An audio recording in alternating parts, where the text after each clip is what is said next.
Greetings, folks. Iolair here, and welcome to my review of this relatively new Tier 8 Soviet heavy cruiser, the Tallinn. This is going to have a very short replay excerpt. In fact, it's only like 5 or 6 minutes long. This is the first random battle I had in this ship, and then I'll cut over to the port where I'll cover her ship specifications and my build and build options in more detail. But for this match, I'm in a Tier 8 domination battle here on Haven. I'm in division with my colleague USS Irwin M. Fletcher, who is in the Croft Zeppelin. And my build at this point was pretty light. I think I had only a 10-point commander with priority target, adrenaline rush, superintendent, and concealment expert. And then the other points that you see, or the other skill options, are probably what I would work toward if I were to flesh this out to be a 19-point commander. And again, I'll go over that in more detail when I get to the port and talk about the specifications and the build options. So I've started the replay several minutes into the match because the early going for us was just dreadfully slow. The opponents were mostly in the west, and it took us a while to sort of navigate around the east side and catch up with their flank that was sort of in a constant retreating posture. We did finish off the Agla, which was the only destroyer on this flank, and so we have no opposing destroyer out in front of us. And I'm going to get in some pretty easy shots here on this Lexington and the Edinburgh. Now, one of the strengths of the Tallinn, and again, I'll go into this in more detail. Nice citadel on the Lexington.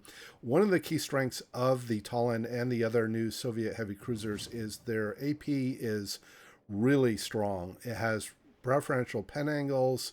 The alpha on the shells are very high. And so AP is going to be the munition of choice, even against targets that are relatively well angled.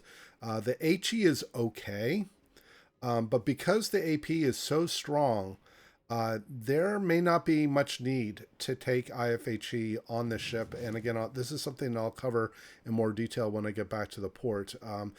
I found, and I've already now completely played through the Tallinn. I'm up to the Riga now, but I found that I fired AP 75% of the time at least. Even against armored targets, even when they were relatively well angled, shooting into their superstructures and softer areas produced really pretty reliable damage. And I'll note here that in this replay, I started the replay at the point where I had a little more than 9,000 damage. And by the time this replay ends, after, like I said, I think it's like 6 minutes of actual action time, I'll have racked up over 100,000 damage as I finish off the Edinburgh. I was actually hoping I would have finished him off in the previous salvo because he was giving me a lot of broadside, but I guess either my aiming was terrible or I was just having some bad RNG. Now I'm going to be going up against a New Mexico, which has 14-inch guns. Most of my plating is 25 millimeters or better, which means I can bounce these shells if I'm well angled. That last salvo from him was, well, he just had some bad luck. Excuse me. And you can see that my friendly York has sent torpedoes from behind me, and I wanted to be able to angle against this guy and get my torpedoes away as well. I'm just going to end up eating some of these. So just a friendly reminder, please don't send torpedoes from behind your allies. Fortunately, due to reduced damage from allied torpedoes, I don't go down, even though I think I ate 3 of the torpedoes, but my colleague is now pink. But this game, as you can see, we're rapidly finishing up. We're down to just 2 opponents. So this wasn't so much of like, hey, look how important tactically we were. This is more like, okay, just some demonstration of the capabilities, the damage production of the Tallinn as we finish off the Jervis, and we're now just down to the second of the 2 New Mexicos on the opposition. Again, I'm, over 86,000. So I've done 80,000 damage in like 5 minutes, maybe. So yeah, the AP on this ship is really good. And like I said, I think for this ship, I probably would not go with IFHE and put it into other things because you'll just be firing AP a great deal and getting and it's, in my opinion, the main need for IFHE would be to be able to penetrate surfaces on upper tier battleships. but you'll be using a lot of AP anyway, or at least I did. And there's probably more value in setting fires and not losing that fire chance when you do need to fire HE, rather than being able to get the HE penetration. But that's just kind of my experience. And again, we're just very rapidly wearing down this New Mexico. Every salvo I get in another 4 to 8,000 in damage. So the AP is very strong. The reload's 13 seconds, which might seem a little long, but this is effectively a heavy cruiser for purposes of this tier. And because she has 12 rifles, that's a lot of potential DPM. So I think it does make sense that her reload isn't super high. But this is a very capable ship. And like I said, when I get to the port, we'll go into more detail about how that looks. So I'll leave the stats up for this game at the end of the replay, and we are going to cut over to, or end of the video, I should say, and we'll cut over to the port. Okay, here we are in port with the Tallinn, and like I said, I'll do a walkthrough of our ship specifications, or ship parameters as Wargaming calls it, as well as my ship build, and I'll discuss some options around the build that you may want to consider. Starting with our armor, this is a Hipper. So for those of you unfamiliar, the Tallinn is Wargaming's sort of vision of what the Tallinn would have looked like had the Soviets completed her. The hull of the Lützow, which was one of the 5 Hipper-class ships built by the Kriegsmarine, was sold to the Soviets in early 1940. And I believe everything up to the deck was German, and then supposedly the Soviets would have completed everything else, including the gun systems and the superstructure and all the other fittings. Although I'm sure there's some history buff out there that can keep me honest on how much was done by the Germans and how much would have been needed by the Soviets. But the Soviets never finished the ship, and I think she was eventually used for like naval training, and then was probably used for target practice or something like that. But in any case, her armor scheme is very similar to a Hipper.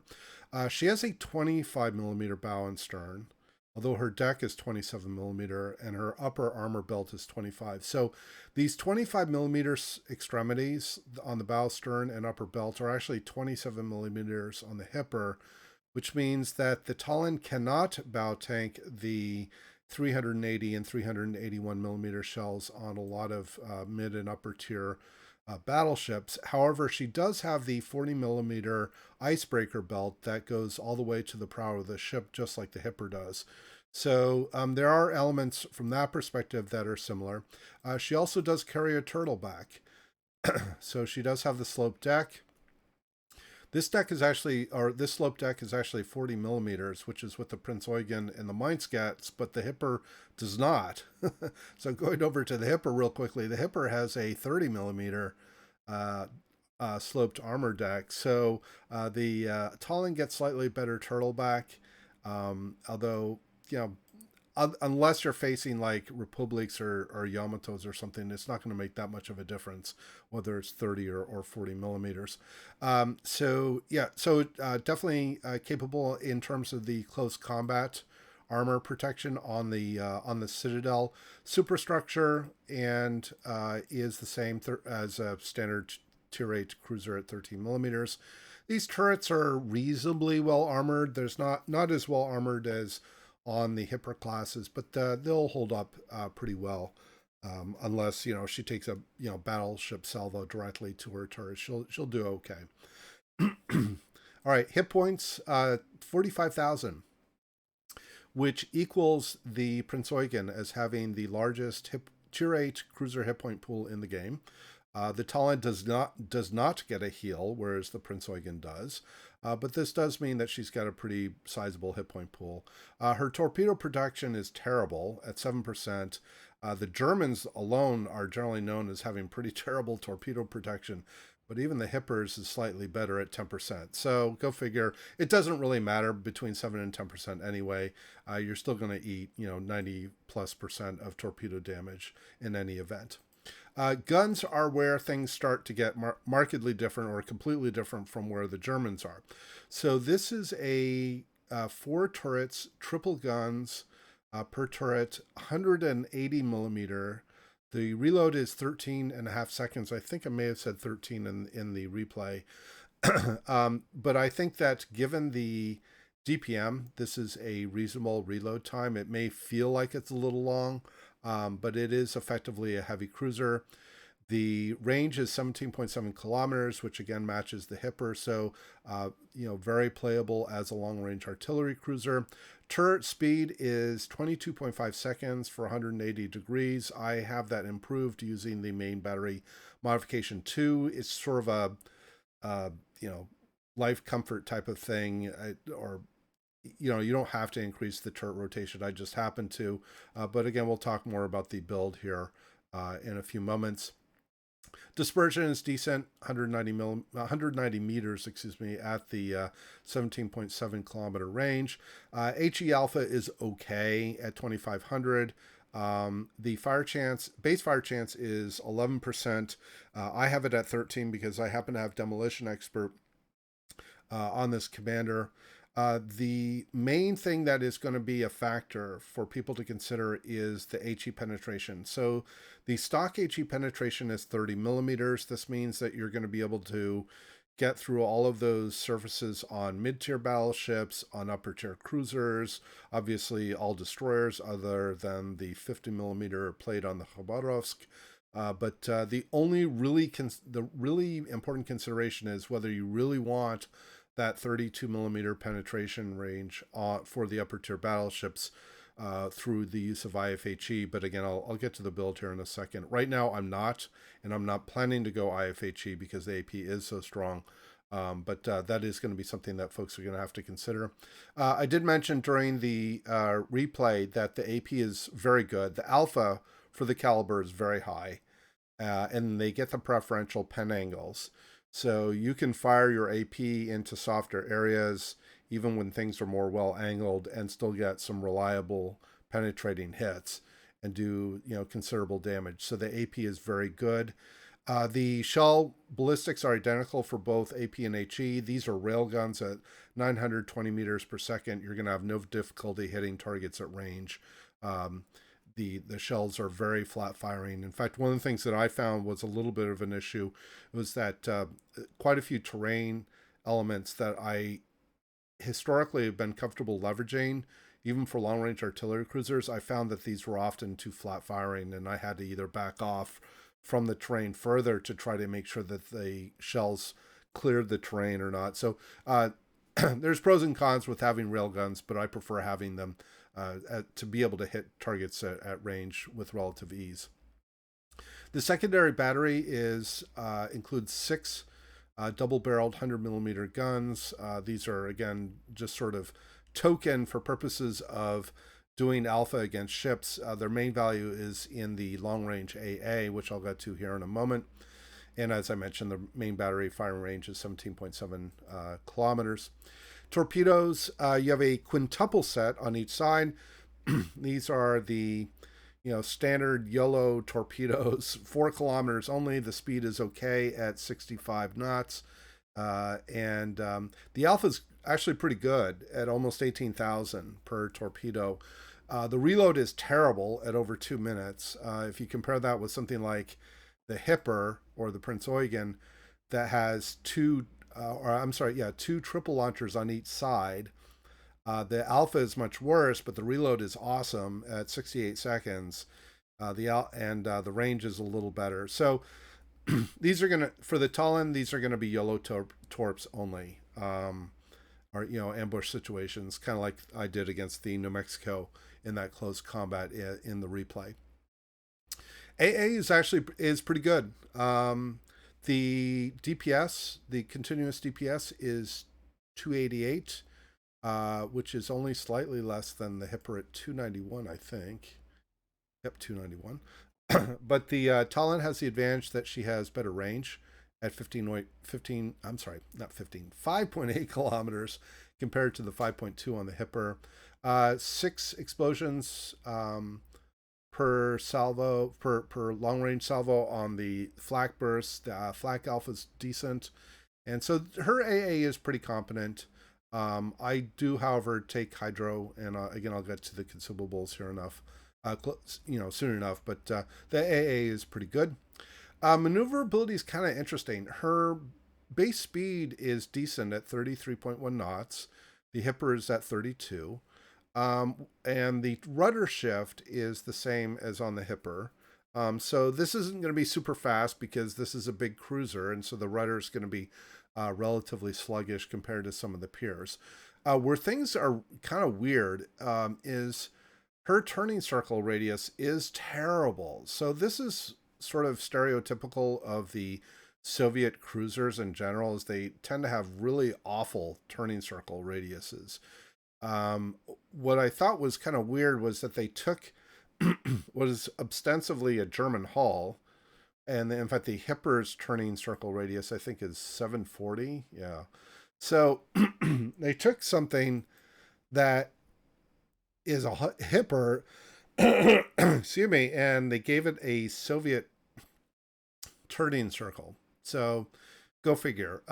You'll just have to factor this in when you're dealing with terrain and whether you can clear terrain when you make certain turns. Last item is the concealment is okay. Again, this is a big ship like the other Hipper classes at 11.2.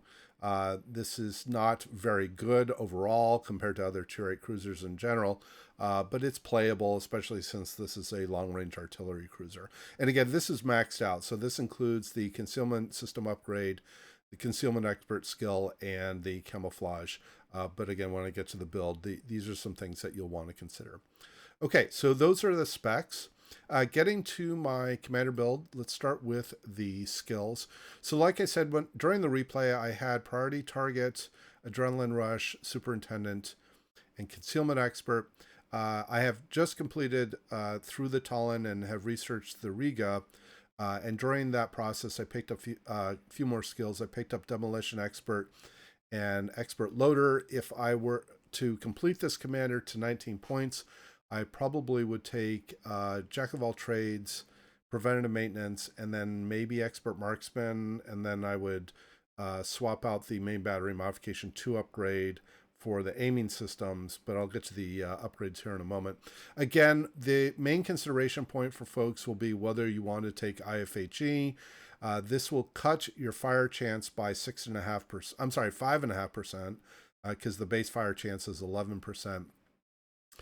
You'll get the armor penetration up to 37 or maybe 38 millimeters, which means that you can then penetrate those 32 millimeter surfaces on the battleships. But I honestly don't know that it's worth that level of a trade-off, given that the AP is so strong and you'll be firing a lot of AP, and that's where a lot of your damage is going to be coming. It's not going to be from those, large penetrating HE salvos. I did take a demolition expert so that I could buff my fire chance, so that if I'm not going to take IFHE and I'm going to sort of have some downside to what surfaces I can penetrate, I should at least try to improve my my HE penetration. Okay, I'm sorry, my fire chance, not my HE penetration. Okay, going to the upgrades. Main battery modification 1, kind of again the standard here. For slot 2, you could take the surveillance radar modification upgrade to increase the action time of the radar by 20%. Note, however, that the radar on the Tallinn is only 15 seconds long, which means that adding the surveillance radar upgrade would increase that to 18 seconds. Is that worth 17,000 coal? I don't know. I mean, I suppose that if you were playing the Tallinn and a lot, or you were playing in a competitive mode, that might be worth getting the upgrade. For me, I was like, I don't know if that brings enough value for me. One thing I should point out, and I know that many other folks many community contributors have pointed this out, is that the Tallinn can stealth radar. So her maximum concealment at 11.2 kilometers and her radar at 12 means that if she gets detected by something she can't see, she can hit her radar and light it up. There's been a couple of cases where I've needed to do that. It is a little bit of an advantage. And I generally agree with the philosophy that we shouldn't have situations where a ship can stealth radar, but it is here. So the facts are that the capability exists, whether we agree with it or not. And so that's just something to consider.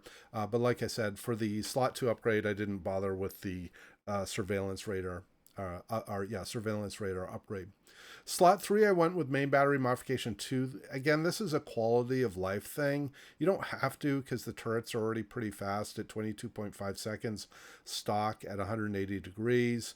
Again, if I were to pick up Expert Marksman, I would probably swap the main battery modification 2 for aiming systems just to tighten up my salvos a little bit. I think having both the main battery modification 2 and expert loader is a little bit overkill. For me, I feel like that's probably more than it's worth taking both elements. For slot 4, I took the steering gears. Because this is a long-range artillery cruiser, which are typically on the move most of the time, having the faster off-the-line acceleration for me is less important. I'd rather have the faster steering gears. And then lastly, I took concealment. I do know that there are lots of players, or quite a few players out there, that are willing to trade off the concealment and take the steering gears modification 2 upgrade in slot 5, and then maybe pick up the propulsion modification in slot 4 to give them better sort of kiting and maneuverability options. But giving up the concealment means you're reducing your operational range to be able to drop into concealment if you need to. And it also, you lose the buff that increases dispersion of shells fired on you, which is something that's important for long-range artillery cruisers to try to avoid or mitigate the amount of damage they take from salvos that are being fired at them from battleships and so on at range. So a consideration point, but I took concealment systems. Okay, and then for consumables, the only option choice is the second slot. You can either take defensive AA fire or hydro. With very few exceptions on cruisers, I almost always take hydro. You're guaranteed to have torpedoes in games. You're not necessarily guaranteed to have defensive or have carriers. Although I did, obviously, in the replay, I played with somebody that with a carrier in my division, so I knew I was going to be in a carrier match. But even then, maybe there's too much cynicism around AA right now, and but I just don't carry AA or DAF on my cruisers at this point. Okay, so those are consumables. And then the last item that I always cover are signals. The 3 combat signals for sure, if you were to take them, I would take November Foxtrot to reduce the cooldown on your consumables, Sierra Mike to increase your speed, and Juliet Charlie to mitigate the chance of detonation or eliminate it outright. You could take the India X-Ray and the Victor Lima signals to increase your fire chance. Again, I found I was firing AP 75% of the time. I don't know how much value there is in taking these 2 additional signals to increase your fire chance by another, 2%. It may or may not be worth it. That's up to you. But I would tend not to. In fact, what I thought was kind of interesting is if you click on the mount recommended signals, those 2 signals are not included. So even Wargaming recognizes, or maybe this is a mistake, but it seems that even Wargaming recognizes that increasing your fire chance through HE on the ship isn't worthwhile. So go figure. That's I think going to conclude my review of the Tallinn. This is a really capable ship. She is very strong in many ways. This is going to be a ship in a line, or this sub branch, where you have to learn to be firing AP most of the time. This is not a straight up fire breather. Again, the biggest consideration is going to be whether you bother to take IFHE. So something to think about. But I'm definitely going to keep her, and I do like playing her a lot. And I think the Riga and the Petropavlovsk are going to be quite different. They're going to be more like the Moskva in terms of how they play. But if you want a ship that's sort of a really solid, mid-tier heavy cruiser, this is a great choice, and she performs very well. So I hope my review here was useful and interesting to you. Please do leave your comments below. I'd be curious to know what people's experience was like with the Tallinn. And as always, we hope to see you out there in the virtual seas, and we wish you happy sailing.